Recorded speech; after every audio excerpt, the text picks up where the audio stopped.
Good afternoon. I'm Sang-jae Lee from Korea Financial Services Commission. First of all, I would like to thank FNUs and other event organizers for inviting me to this forum. I'm very much honored to have an opportunity to participate in this session. In my time, 3 missions for this year with 9 specific policy tasks.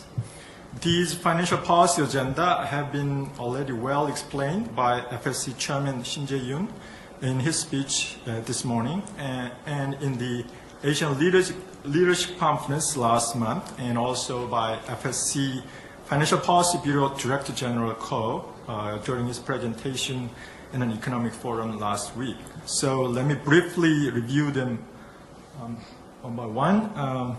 Mission number 1 is developing creative finance to enhance creativity and vitality in the economy and create more job opportunities. Major tasks to achieve this mission include, as you see in the slide, innovation of financial environment for a virtuous cycle of capital among entrepreneurs and investors, and also the redesign of support system for policy finance and also to promote the financial industry as the next growth engine. Adopting a crowdfunding system, abolishing joint surety system for loans, improving technology evaluation system, running the CONEX, the stock market for SMEs, are all related to this task of building a new financial environment.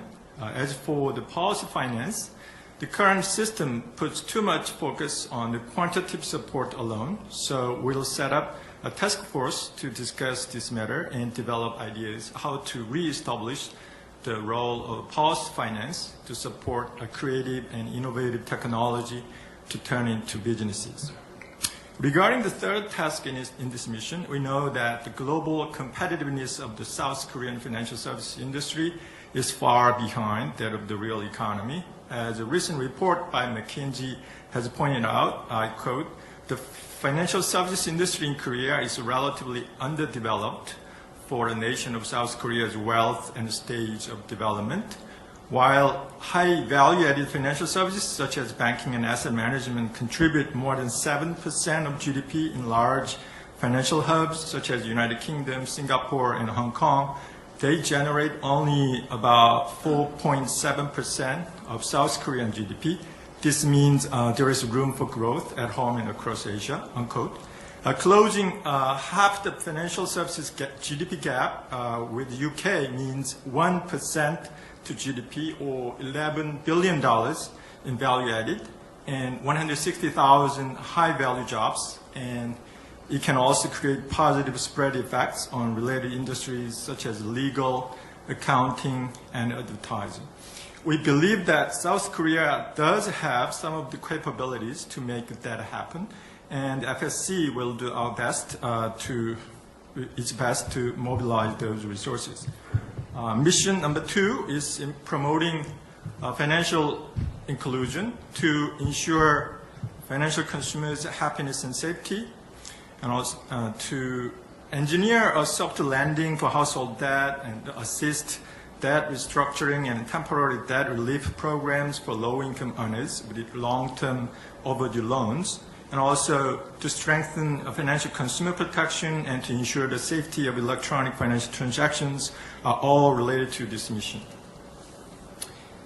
The last but not least mission is building a sound financial system to improve the corporate restructuring system, the corporate bond markets, the governance of financial institutions, and to eradicate market abuses and unfair financial practices are the main tasks on this mission. In fact, these 3 missions and 9 tasks partly answer the question of how to make financial markets sustainable.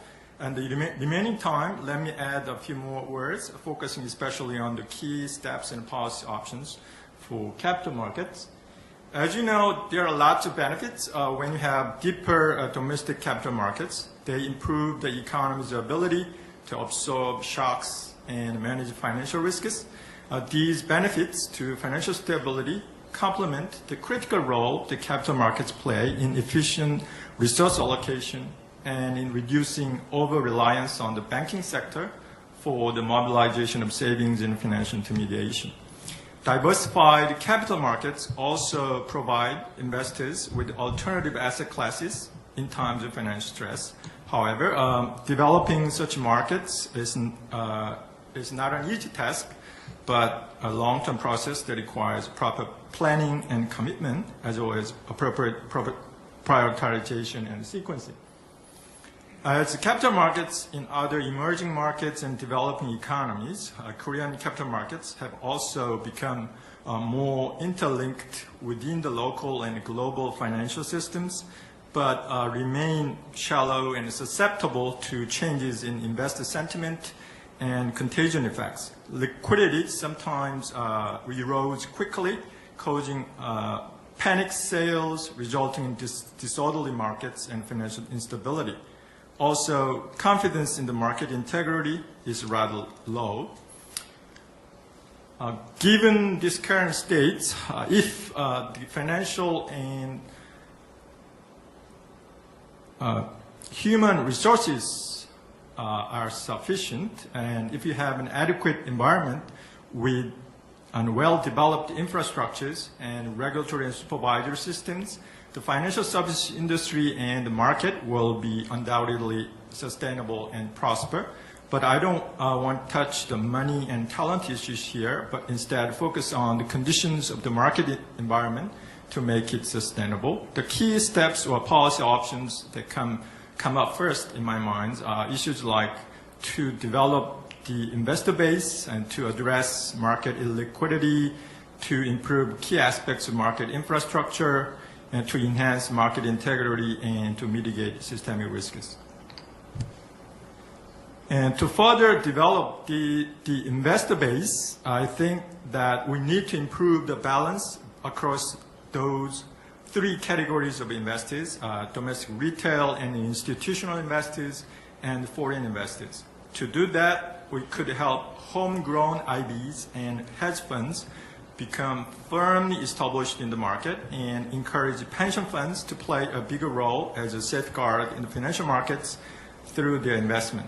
And to be more flexible in granting licenses for asset management businesses and expand the base of investor population would be another way to achieve this goal. There are long lists of possible causes that can explain the lack of market liquidity.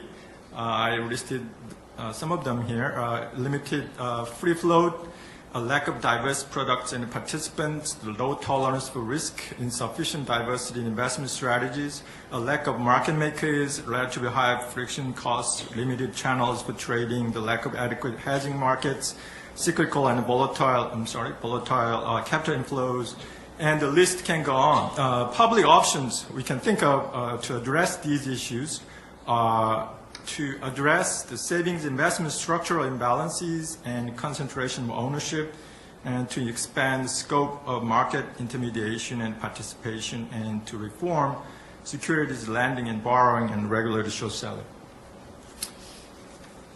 The task of ensuring a robust market infrastructure involves efforts to improve the credit rating evaluation system, exchanges, disclosure, and accounting issues. In order to improve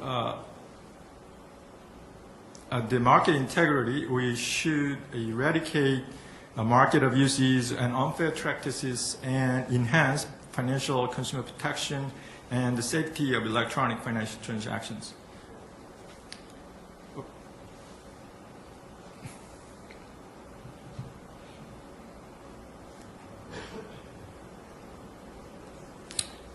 Lastly, mitigating the systemic risks in the shadow banking has been one of the big issues in the regulatory and supervisory system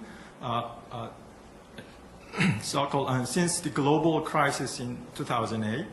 The areas that the Financial Stability Board, FSB, believes policies are needed to mitigate the potential systemic risks associated with shadow banking are 5 specific areas. Number 1 is to mitigate the spillover effect between the regular banking system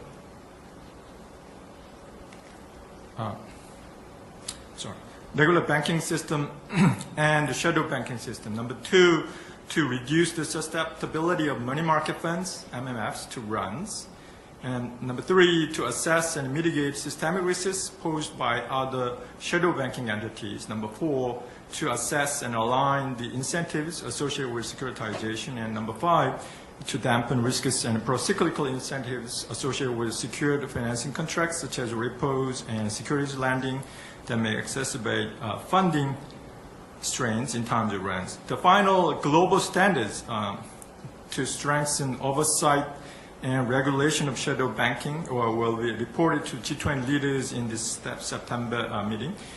Making global standards is one thing, and implementation of them is another issue. I'll stop here, and I would like to hear how the panelists and others here think about the agenda for this session. Thank you.